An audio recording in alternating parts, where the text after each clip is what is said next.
Pernah nggak sih kalian ngalamin baru terjun ke hobi PC gaming, terus minta saran di internet soal rekomendasi game, tapi jawabannya suruh main Dark Souls lah, Dota 2 lah, pokoknya game yang susah-susah lah. Dalam video kali ini kami nggak kayak gitu, karena Gamer Bang udah ngumpulin 10 rekomendasi game PC buat gamer pemula, dengan kategori offline, co-op, dan casual. Penasaran? Mari kita mulai videonya. Mari kita mulai dengan Kena Bridge of Spirits.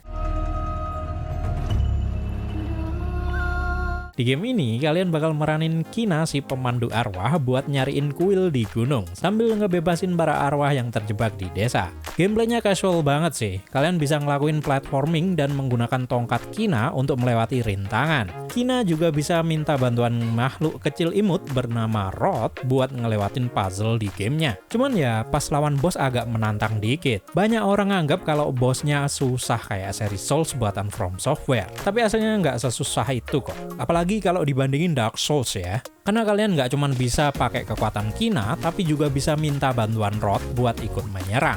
Ya mirip-mirip Pikmin di Nintendo lah kalau pernah tahu. Cuman game ini lebih serius dikit. Satu masalah yang ada di game ini adalah bahwa game ini butuh spesifikasi PC agak tinggi ya.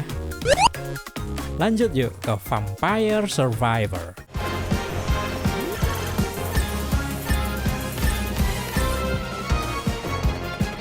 Vampire Survivor adalah game roguelite yang nggak ada ceritanya. Intinya, kalian harus jalan aja sambil ngalahin musuh. Di game ini, kalian bisa ngulang dan nyimpen progres kalian, sambil bertahan hidup dari keroyokan makhluk mitologi dari semesta vampir barat. Mulai dari kelelawar, ghoul, sampai zombie yang bakal ngeroyok kalian. Kalian harus jalan-jalan ngambil permata untuk naik level selama mungkin. Kalian nggak perlu pencet tombol apapun selain tombol jalan dan arahin mouse buat upgrade. Seiring berjalannya waktu, musuh bakal tambah banyak dan kuat. Jadi, siap-siap aja buat pertahanin diri. Kalian bakal ngulang progres jalan mati upgrade ini terus-terusan sampai bisa nyelesain level 1. Atau bisa minta bantuan teman kalian yang juga ikut beli gamenya buat melewatin tiap levelnya.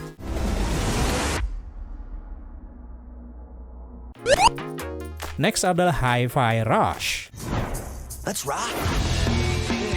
Game ini dibikin oleh satu-satunya studio Jepang yang dimiliki Microsoft, Tango Gameworks. Buat kalian yang nggak tahu, Tango Gameworks adalah studio yang didirikan oleh kreator Resident Evil, Shinji Mikami. Dirilisnya game ini juga nunjukin kalau studio yang berbasis game horror ini bisa banget bikin genre lain. Di game ini, kalian bakal mainin Chai, seorang bintang rock bertangan robot buat matiin program bernama Spectra, sebuah program AI yang bisa mengontrol pikiran melalui implan elektronik. Perjalanan Chai nggak gampang, soalnya dia harus ngadepin para robot yang menghadangnya. Hi-Fi Rush punya gameplay yang fokus ke ketukan musik, jadi setiap planmu bakal mengikuti ritme musik. Ya mirip-mirip game rhythm, tapi action adventure gitulah.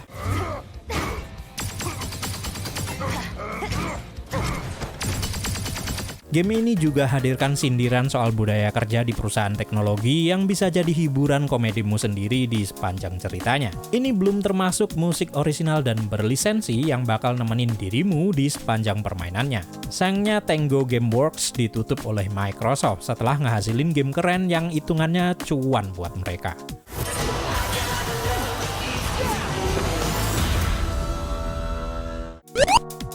Next adalah game yang kalian semua kenal nih, The Sims 4.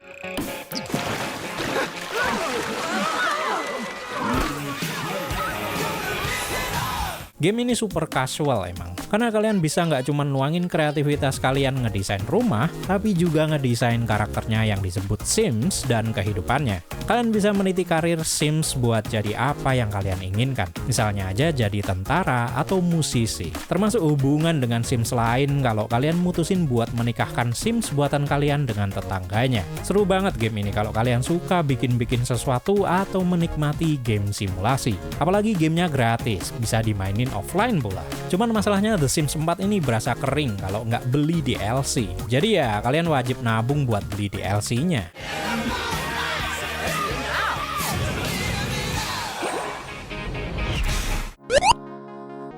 Lanjut yuk ke Midnight Fight Express.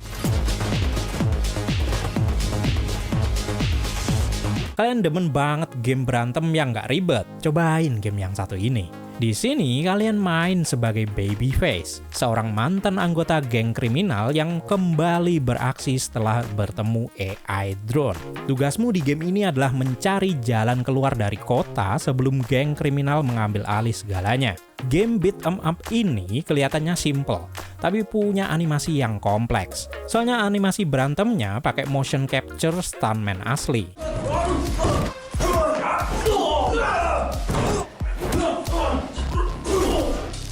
Jadi berasa muasin banget saat kalian ngehajar musuh pakai pukulan, combo, atau pakai senjata api.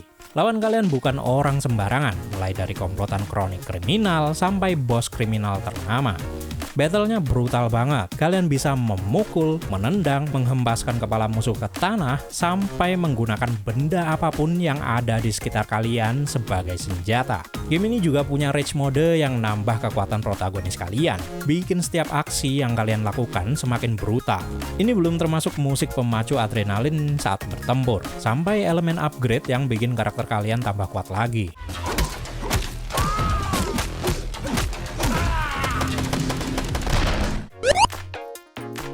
Di nomor 5 ada Portal 2. Portal 2 adalah game puzzle di mana kalian bisa bikin portal pakai portal gun buat menyelesaikannya. Di game ini, kalian bakal nemu puzzle unik yang makin lama makin tricky buat diselesaikan. Kenapa saya pilih seri kedua dan bukan seri pertama? Soalnya, seri kedua bisa buat main bareng. Kalian bisa main bareng teman kalian yang juga punya Portal 2 di mode co-op. Meskipun bisa main sendirian juga di mode single player, Portal 2 bakal tambah seru kalau main di mode co-op.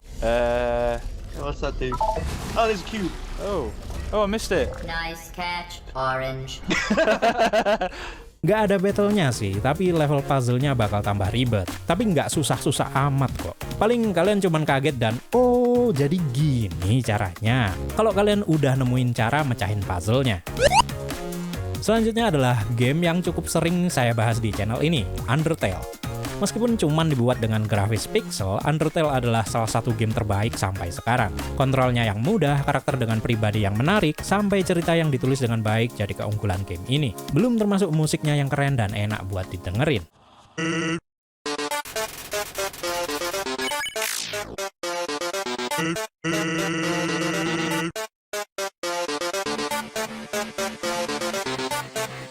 Game ini nyeritain petualangan seorang anak manusia namanya Freeze yang terjebak di dunia monster di Underworld. Freeze harus keluar dari Underworld dan pergi ke dunia manusia. Masalahnya dia bakal nyari jalan keluar sambil jalan-jalan di Underworld. Perjalanan Freeze nggak bakal disambut damai oleh para monster yang ternyata juga lagi ada masalah di dunianya. Kalian bakal battle lawan monster-monster ini, terus dikasih pilihan buat ngehajar semua monster atau memaafkan mereka. Ending game ini ada 4, tergantung pilihan kalian buat ngadepin monster. Oh ya, saya nggak nyaranin kalian masukin Frisk sebagai nama karakter kalian. Soalnya nama protagonis ini nggak bakal dikasih tahu sebelum ending gamenya. Kalau kalian maksa masukin nama Frisk, maka kalian bakal dikasih tingkat kesulitan paling tinggi oleh sistem gamenya. Memasuki 3 besar ada Telltale Game Series.